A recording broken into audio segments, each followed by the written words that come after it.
Welcome to another chilling tale from the Nightmare Maestro.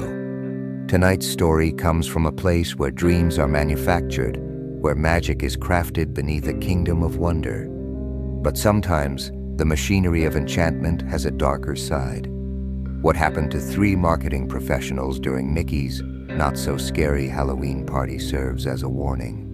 Not all doors are meant to be opened, and not every guide is there to lead you to safety.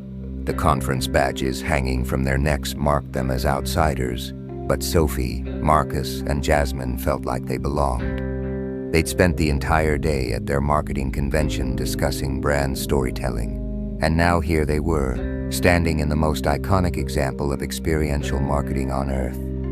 The Halloween party at Magic Kingdom was in full swing, jack-o'-lanterns grinning from every corner as costumed guests streamed past in a parade of princesses and pirates. The autumn air carried the sweet scent of caramel apples and cotton candy, mingling with the artificial fog that crept along the cobblestones.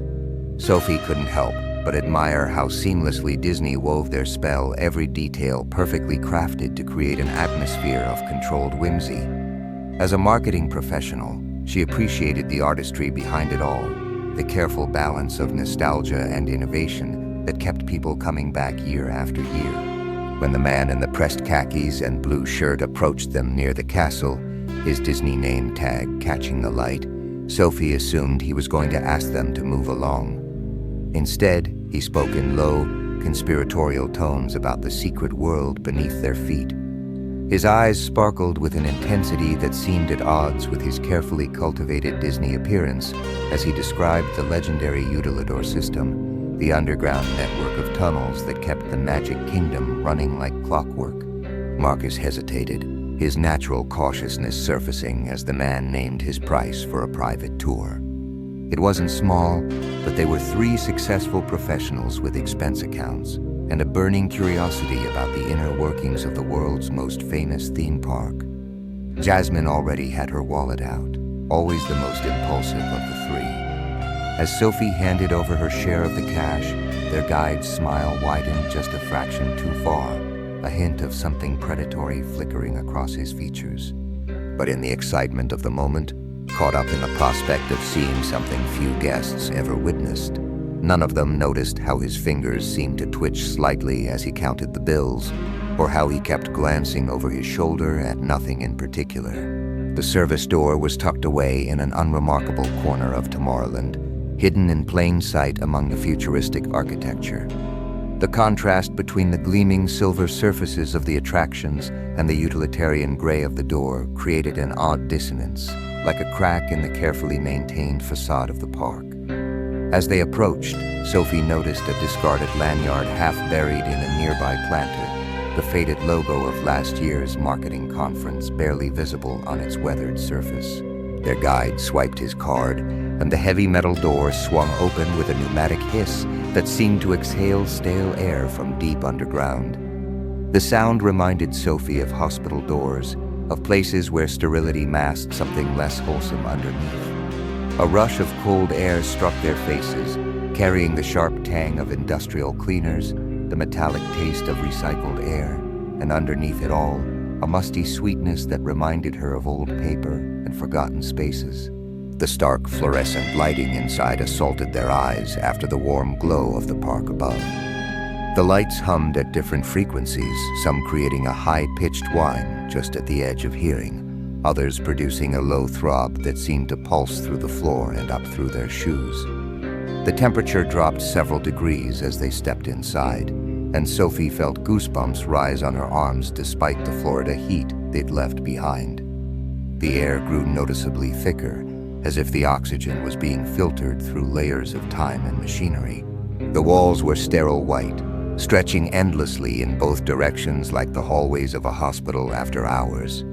They passed a bulletin board covered in employee notices and safety regulations, and among them, a faded collection of employee photos. Something about the faces made Sophie pause. There was a similarity to them, not in their features exactly, but in their smiles, all stretched just a fraction too wide. She noticed with a chill that several wore conference badges similar to her own. Their footsteps echoed off the concrete floor in a syncopated rhythm that seemed to grow more complex with each step, as if extra feet were joining their procession. The sound bounced off the walls in patterns that didn't quite match their movements, sometimes continuing for a fraction of a second after they'd stopped. The floor itself had an odd texture. Sections that were glossy and slick gave way to patches of rough concrete that seemed to grab at their shoes, as if the building itself was trying to hold them back.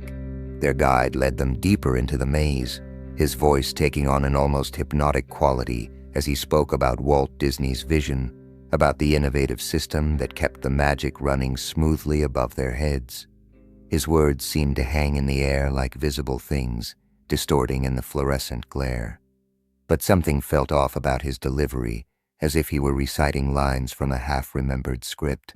His words contained odd pauses, and occasionally he would trail off mid-sentence, cocking his head as if listening to something only he could hear, something that made his smile widen just a fraction more each time. When Sophie turned to ask him about a particular detail, she noticed his name tag had vanished, though she could have sworn she'd seen it gleaming under the fluorescent lights just moments before. In its place was a small pin she hadn't noticed before, bearing what looked like last year's conference logo.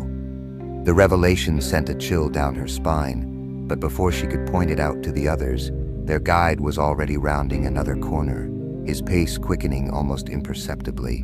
The sound of his footsteps seemed to come from all directions at once, mixing with the mechanical drone of the ventilation system in a way that made Sophie's head spin. The transition from excitement to unease was gradual, like watching storm clouds gather on a sunny day. First came the realization that their phones had lost all signal, not unusual for being underground, their guide assured them. But Sophie noticed how his eyes didn't quite meet hers as he said it.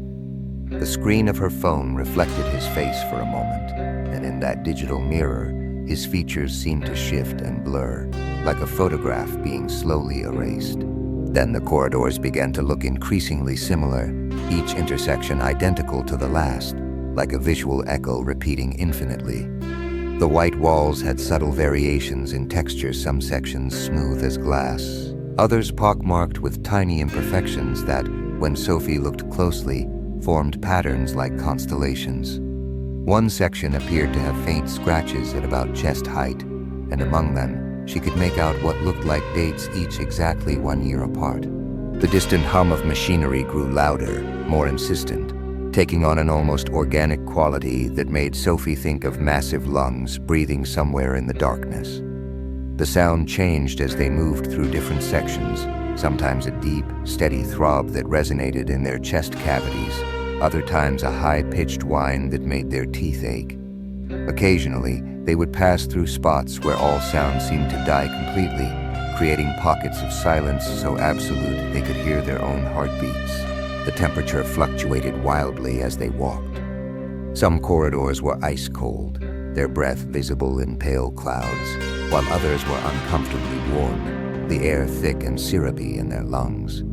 The changes seemed to follow no logical pattern, as if the building's climate control was being manipulated by an unseen hand. Their guide's explanations became shorter, his sentences clipped, and his earlier enthusiasm evaporated like morning dew under a harsh sun. Each time he spoke, his voice seemed to come from a slightly different direction than where he was standing. When they passed the same maintenance cart for what seemed like the third time, identical down to the specific arrangement of tools and the half-empty coffee cup perched on its edge, Marcus finally spoke up. His voice carried an edge of concern that cut through the mechanical drone surrounding them. But this time, Sophie noticed something they'd missed before. A tablet left on the cart displayed a security feed, and in it, she caught a glimpse of 3 other people walking through a corridor that looked just like theirs, led by a figure in a blue shirt. The timestamp on the video was from exactly 1 year ago. The guide's response was dismissive, almost hostile, his carefully crafted Disney persona cracking like thin ice. As he turned a corner sharply, his shoes squeaking against the polished floor, Sophie caught a whiff of something that didn't belong, the sweet, artificial scent of cotton candy mixed with an older, mustier smell, like costumes left too long in storage. When the three friends followed seconds later, the corridor was empty, though the sugary scent lingered in the air. The fluorescent lights buzzed overhead like angry insects, and the emergency lights cast long shadows that seemed to reach for them like grasping fingers. These shadows didn't always match their movements. Sometimes they stretched in impossible directions. Sometimes they moved a fraction of a second too late. They called out, their voices bouncing off the walls in a cacophony of increasingly desperate echoes, but only the steady drone of ventilation systems answered back.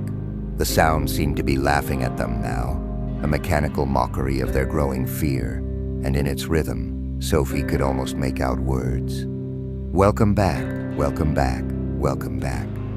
The first sign of real trouble came when Sophie noticed how much harder it was becoming to breathe. The air felt thinner, staler, as if the ventilation systems were gradually failing, or a more disturbing thought being deliberately adjusted. Each breath tasted different, sometimes metallic like blood, sometimes sweet like decay, and sometimes sharp like the ozone before a storm. The oxygen seemed to have weight and texture, becoming almost chewy as they drew it into their lungs. Jasmine, who had always been claustrophobic, began to hyperventilate, which only made things worse. Her panic attacks usually manifested as quiet, controlled episodes, but this was different. Her breathing took on an odd synchronization with the building's mechanical rhythms, as if her very physiology was being pulled into the facility's pulse. The sound of her gasping echoed off the walls, but the echoes came back wrong, sometimes delayed, sometimes in a different pitch, as if someone else was breathing just around each corner. The white walls seemed to pulse with each labored breath, expanding and contracting like the inner chambers of a massive heart. Sophie noticed that the paint had a peculiar sheen under the fluorescent lights in some places. It appeared to ripple like the surface of water, revealing older layers underneath. Through these momentary glimpses, she caught fragments of writing, dates, names, and what looked like desperate tallies, all corresponding to marketing conferences from previous years. The constant hum of machinery had taken on a predatory quality, like the purr of a large cat watching its prey. It modulated in patterns that almost formed words, sometimes sounding like distant conversations, sometimes like muffled screams. When they paused to listen, they could swear they heard footsteps moving in perfect rhythm with the mechanical sounds, as if the building itself was walking alongside them. They tried retracing their steps, but each turn led to another identical hallway. Marcus attempted to keep everyone calm, pulling from his experience leading corporate crisis management seminars, but his voice betrayed his own growing panic. The fluorescent lights cast harsh shadows under his eyes, making him look gaunt and haunted. In these moments, his face seemed to mirror their guide's too wide smile, though he showed no awareness of the change. The emergency exit signs they passed flickered in an unsettling pattern, each one burning out just as they approached, only to reignite after they passed. Some signs pointed in impossible directions up when there was no upper level, down when they were supposedly at the lowest point. Time became fluid, minutes stretching into what felt like hours as they wandered through the sterile labyrinth. Their watches had begun to malfunction, each showing different times, all of them exactly 1 year apart. Their voices grew hoarse from calling for help, and the air grew thinner with each passing moment. The sound of their footsteps began to echo strangely, sometimes continuing for a fraction of a second after they'd stopped moving, as if someone or something was following just around the corner. When they pressed their ears against the walls, they could hear other groups moving through parallel corridors, their muffled voices calling out in different languages, all of them seeming to ask the same question: where did the guide go? As their situation grew more dire, the group's dynamic began to fracture like thin ice under too much weight. The cracks in their composure spread with each passing moment, mirroring the fine network of hairline fractures they noticed spreading across the ceiling fractures that seemed to rearrange themselves when no one was looking directly at them. Each time they glanced up, the patterns were different, forming what looked like dates or names or silent screams.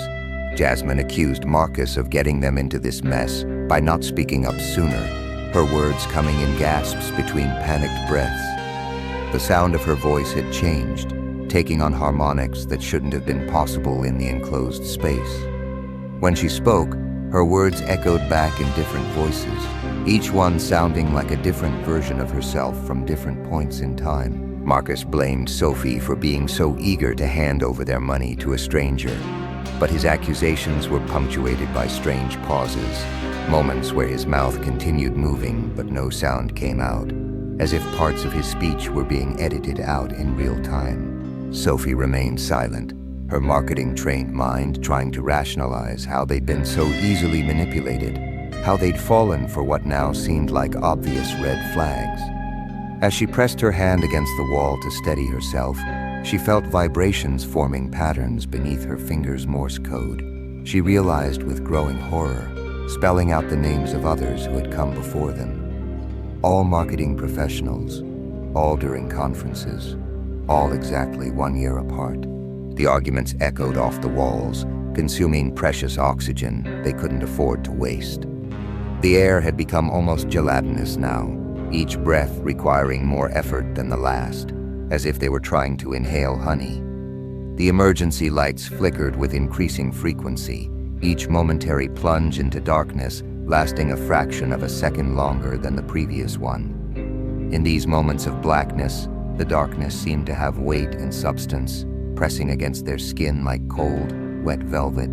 During one particularly long blackout, Sophie could have sworn she felt something brush past her, accompanied by the soft sound of breathing that wasn't coming from any of them, and underneath it, the whispered names of previous victims. They began testing every door they passed, hoping for a miracle. The sound of their fists pounding against metal doors created a desperate rhythm that matched their racing hearts, but also seemed to sync up with the building's mechanical pulse, as if their panic was feeding into some larger pattern. Some doors were ice cold to the touch, others burning hot, and a few seemed to vibrate with a frequency that made their teeth hurt. The metal surfaces sometimes rippled under their touch, like liquid mercury, revealing glimpses of other corridors, other groups, other times. When they finally found an unlocked maintenance closet, the door swinging open with an ominous creak that harmonized perfectly with the building's mechanical drone, they discovered something that made their blood run cold. A discarded blue shirt and khaki pants, neatly folded, with no name tag in sight. The clothes were warm to the touch, as if they'd been recently worn, and carried a faint scent that wasn't quite human. But it was what lay beneath the uniform that truly terrified them, a stack of conference badges from previous years, each one belonging to someone named Sophie, or Marcus, or Jasmine, each dated exactly 1 year apart, stretching back decades. And at the bottom of the pile, pristine and new, were 3 badges with their photos on them dated 1 year in the future. The discovery of the uniform triggered a cascade of increasingly disturbing realizations. The clothes weren't just warm, they held the same temperature as human flesh. And when Marcus ran his fingers along the collar, they came away damp with what could have been sweat, but had the consistency of syrup. The liquid caught the flickering light in strange ways, sometimes appearing clear, sometimes taking on the metallic sheen of mercury. The maintenance closet's shelves were lined with identical uniforms, each accompanied by a name tag displaying a different name, all covered in a fine layer of dust, except for the freshly discarded set. The dates on the tags spanned decades, but they were arranged in perfect spirals, each uniform exactly 1 year apart from its neighbors. Jasmine's breathing had become so erratic that spots were dancing in front of her eyes, except these spots seemed to form patterns, like constellations mapping out the tunnel system they'd been wandering through. The walls of the closet seemed to contract with each labored breath, and the single fluorescent tube overhead flickered in a sequence that felt almost deliberate. Sophie found herself counting the flashes, recognizing them as binary code. When translated, they spelled out names, dates, and fragments of conversations from previous victims. The light itself seemed to have texture, falling around them in sheets that felt almost solid, like layers of translucent fabric. The machinery's hum had changed pitch again, dropping to a low frequency that vibrated in their chest cavities and made their teeth ache. The sound seemed to be coming from directly beneath their feet now, and the floor felt warmer than it should have. When Sophie pressed her palm against it, she could have sworn she felt a pulse beneath the concrete, slow and steady, like a giant heart beating in the depths below. The rhythm matched perfectly with the flickering lights above, creating a disorienting synchronicity that made her head spin. Within that rhythm, they could hear fragments of their guide's voice, repeating his sales pitch from what seemed like hours ago, but distorted, played backward, the words taking on new and terrifying meanings. Their own heartbeats began to synchronize with that deep rhythm, and with each pulse, the air grew thicker, heavier, more charged with something that tasted like ozone and copper. The temperature continued to rise, and sweat began to bead on their foreheads, but the moisture seemed to evaporate the moment it formed, as if the very atmosphere was feeding on it. The closet had become a pressure cooker, and they were running out of options as quickly as they were running out of air. The walls themselves seemed to be sweating now, exuding a clear liquid that ran down in rivulets, spelling out warnings in languages none of them recognized. Marcus's marketing expertise in crisis management seemed laughably inadequate now. His carefully cultivated professional demeanor had cracked entirely, revealing the raw fear beneath. As he paced the small space, his footsteps left momentary indentations in the floor that filled with a phosphorescent liquid, creating a trail of glowing footprints that exactly matched those left by previous victims. Jasmine had curled into a corner, her fingers tracing patterns in the dust on the floor, patterns that looked disturbingly like the layout of the tunnels they'd been wandering through, but from impossible angles, as if viewed from outside normal space. Sophie stood frozen, staring at the name tags, realizing that each one displayed not just a date exactly 1 year apart, but their own names, cycling through different combinations, as if the system had been waiting for them, rehearsing their arrival for decades. What happened next occurred with the surreal clarity of a fever dream, each moment etched in hyperrealistic detail that made reality feel thin and permeable. As Marcus slumped against the back wall of the closet, his weight triggered a hidden mechanism. A panel slid open with a sound like inhaling, revealing a narrow maintenance shaft bathed in red emergency lighting that pulsed like capillaries in a living thing. The shaft led upward at a steep angle, metal rungs embedded in the wall, creating a ladder that disappeared into darkness above. The air that rushed out was cool and clean, but carried with it the faint sound of whistling the same cheerful tune their guide had been humming when they first met him, except now played in a minor key, at exactly half speed. Their relief was short-lived. As they emerged one by one into a security monitoring station, gasping the sweet, clean air, they found themselves facing a wall of screens displaying every corner of the utilidor system. The monitors cast a sickly blue glow over their faces, making them look like drowning victims preserved in digital amber. Each screen showed a different thermal signature, cold spots where there shouldn't be, warm handprints that faded and reappeared on walls, and human-shaped heat signatures that didn't correspond to any visible people.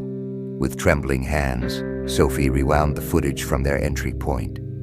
The video showed them clearly, 3 friends following their guide through the service door. But as they crossed the threshold, the guide simply vanished from the frame, like a special effect in reverse. In every subsequent camera feed, they wandered alone through the tunnels, calling out to and following someone who had never been there at all. Yet in each reflection, in each polished surface they passed, a 4th figure was clearly visible, smiling, leading, always just ahead of them. The timestamps on the footage revealed another impossible detail. They had been underground for exactly 13 hours, though none of their watches had moved more than 2 hours forward. The cameras showed them passing the same points over and over, but from slightly different angles each time, as if the tunnels themselves had been slowly rotating, rearranging themselves like a giant puzzle box with the 3 of them trapped inside. In some frames, they appeared to walk through walls, emerging in corridors that couldn't possibly connect.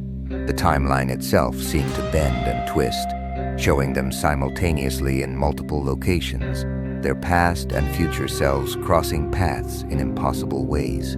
But it was the final screen that made Jasmine scream. It showed the maintenance closet they just fled, and in it, illuminated by that flickering light, stood their guide.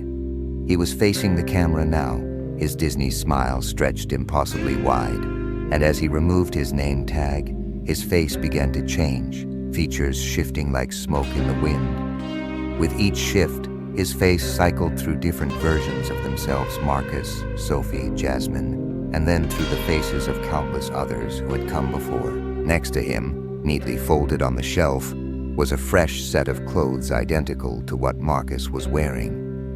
The timestamp on this camera was 13 minutes into the future, but the date displayed was exactly 1 year from today. The security guard who found them couldn't explain how they'd accessed the monitoring station, as it had been locked and sealed for renovation weeks ago. The footage from all cameras had been corrupted, showing only static that, when analyzed, contained fragments of binary code spelling out their names over and over. When asked about their guide, none of them could quite remember his face, though the feeling of his too wide smile lingered in their nightmares. The only physical evidence of their ordeal was Marcus's conference badge, which they found in the maintenance closet days later, neatly folded inside a crisp blue shirt with a blank name tag pinned to the collar. The date on the tag was exactly 1 year in the future, and when they looked closely at the badge photo, Marcus's smile seemed just a little too wide. Subscribe for more chilling tales from the Nightmare Maestro.